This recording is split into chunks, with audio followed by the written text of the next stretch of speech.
السلام علیکم social reviews میں خوش آمدید۔ سوشل ریویوز میں ہم آپ کے لیے انفارمیٹیو ویڈیوز لے کے آتے رہتے ہیں۔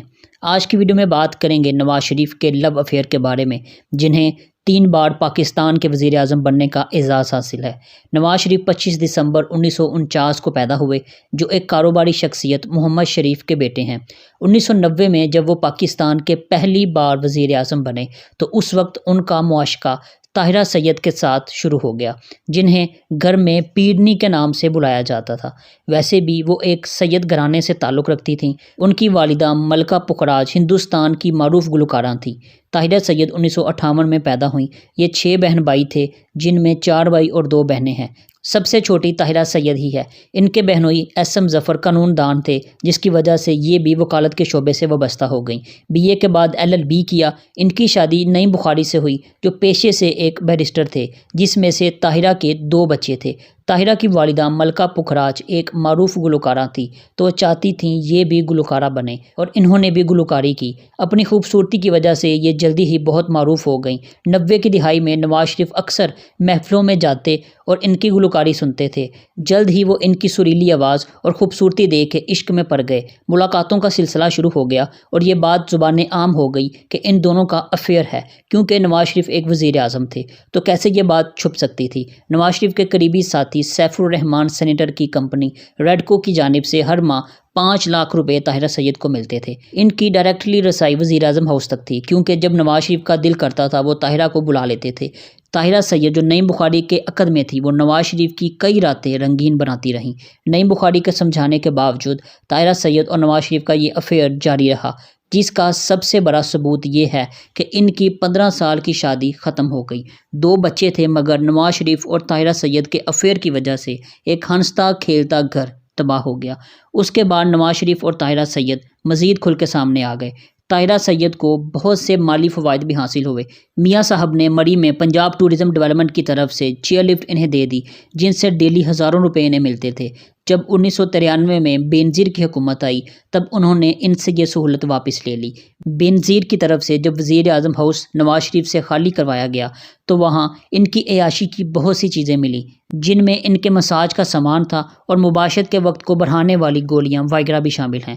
گانے بجانے کا بھی سارا سامان وہاں موجود تھا۔ خیر، اب بات کرتے ہیں ان کے افیئر کا اختتام کیسے ہوا۔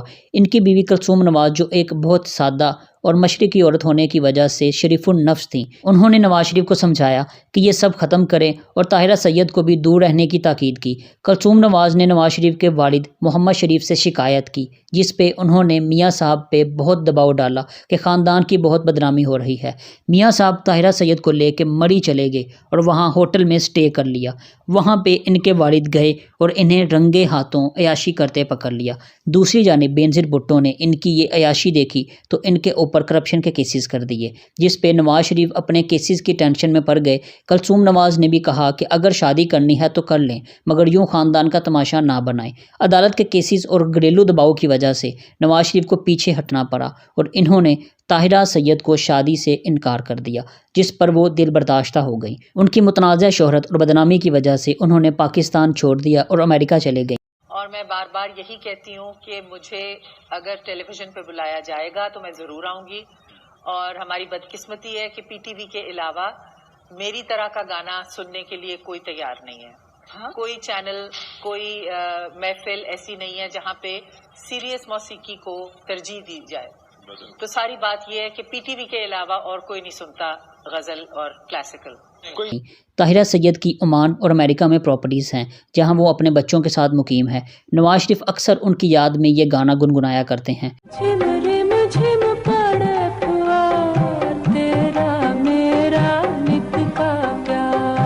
میاں صاحب کے دل کے کسی کونے میں طاہرہ سید کی محبت شاید آج بھی موجود ہے، مگر ان کی اس عیاش پرستی اور ناجائز تعلقات کی وجہ سے طاہرہ سید اور نعیم بخاری کا ہنستا کھیلتا گھر تباہ ہو گیا۔ یہ ویڈیو بنانے کا مقصد یہ ہے کہ آج بھی جو عوام یہ سمجھتی ہے کہ شریف خاندان بڑا پاک صاف اور کرپشن سے محفوظ ہے، وہ غلط ہیں۔ ہمیں ووٹ دینے سے پہلے اس شخصیت کی ذاتی زندگی اور دینی کردار کے بارے میں ضرور دیکھنا چاہیے کہ یہ فلاں شخص واقعی ایماندار اور اس قابل ہے کہ ہمارے مستقبل کے فیصلے کر سکے، مگر جس کی عیاشی اور کرپشن منہ بولتا ثبوت ہو اس سے اجتناب کرنا چاہیے۔ کسی کی ذاتی زندگی کو ڈسکس نہیں کرنا چاہیے، مگر جو لوگ پولیٹیکل فگرز اور حکمران ہوں ان کے کردار سے ہمیں واقف ہونا چاہیے، کیونکہ کل کو یہی لوگ ہمارے اوپر حکمرانی کرتے ہیں۔ اس لیے سچ کو سمجھنا اور صحیح غلط میں تمیز کرنا نہایت اہم ہے۔ قادیانی حضرات ہیں، احمدی حضرات ہیں، یہ بھی ہمارے ملک و قوم کا سرمایہ ہے، ہمارے بھائی ہیں، ہماری بہنیں ہیں۔ کیا یہ آپ کی رائے ہے؟ آپ کا فیصلہ ہے؟ آپ کا عقیدہ ہے؟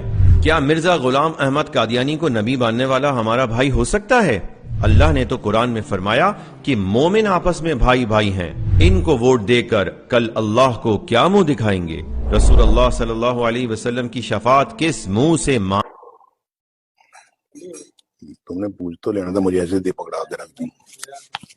جب تمہیں پتا میں تقریر کر رہا ہوں تو کیوں رکھی؟ دعاؤں میں یاد رکھیے گا۔ اللہ حافظ۔